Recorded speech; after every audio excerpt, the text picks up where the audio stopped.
The fog had swallowed the runway. At Los Rodeos Airport in Tenerife, the quiet was unnatural. Thick, soupy, muffled. On the tarmac, two Boeing 747s idled in uneasy silence. One was KLM, the other, Pan Am. Neither was meant to be there. Hours earlier, a bomb had gone off at Gran Canaria Airport. Fearing more attacks, Spanish authorities diverted inbound traffic to the smaller Los Rodeos. It wasn't built for wide bodies, not for this many jets, not for this kind of traffic. Parking was tight, taxiways were blocked, so the runway became a parking lot and a taxi route and a lifeline in a growing storm. By late afternoon, the fog rolled in from the sea. Fast. It dropped over the airport like a curtain. Visibility fell to less than 300 feet. Control tower couldn't see the planes.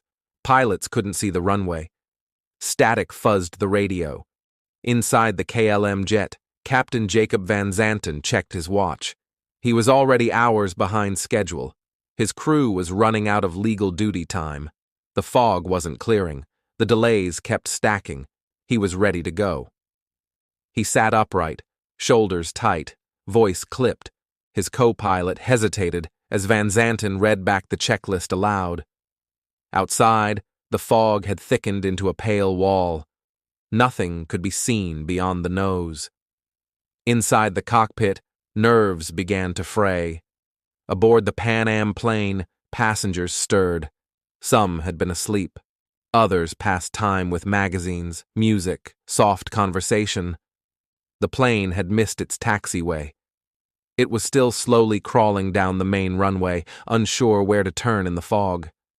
In the tower, controllers juggled aircraft they couldn't see. Radios overlapped, call signs blurred. Someone said, "Stand by!" Someone else said, "Clear for takeoff."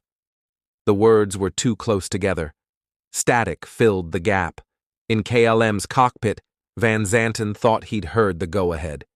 He pushed the throttles forward. The KLM 747 surged down the same fog-choked strip. Tower couldn't see them. Pan Am didn't know they were coming. KLM didn't know the runway wasn't clear. Inside Pan Am, someone gasped. Through the fog, headlights. Closing fast. Pan Am's crew shouted, veered left. The pilot jammed the throttles, desperate to get clear. At the same moment, KLM's nose began to rise. Van Zanten pulled back hard, trying to vault over the other jet. He almost made it. The nose cleared. The fuselage did not. The KLM undercarriage tore through the top of the Pan Am jet, splitting it open in a spray of fuel and fire. A fireball roared across the tarmac. The KLM aircraft lifted briefly, then slammed back to earth in a rolling explosion. People burned where they sat. Others ran through flame, clawing toward exits.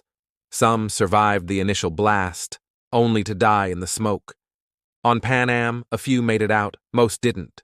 Screams, crackling fire, a wave of heat that melted aluminum and flesh alike. The smell of jet fuel clung to the air for days. First responders rushed from nearby buildings, but there was no clear route. Rubble, fire, bodies in the path. They used flashlights and bare hands to dig, to lift, to search. The silence was the worst part. In the morgues, the bodies came in waves. Many were burned beyond recognition. Families waited days, then weeks for confirmation. Some never got it. 583 people were killed. There was no war, no weather, just fog, silence, and one fatal decision. The investigation uncovered layer after layer of failure. Terrorist diversion, crowded runways, no ground radar, ambiguous language, and a seasoned pilot who thought he'd heard the words he wanted. It changed aviation forever. Takeoff clearances became sacred. Radio phraseology was standardized. Crew resource management became law in every cockpit. And radar became mandatory at every major airport.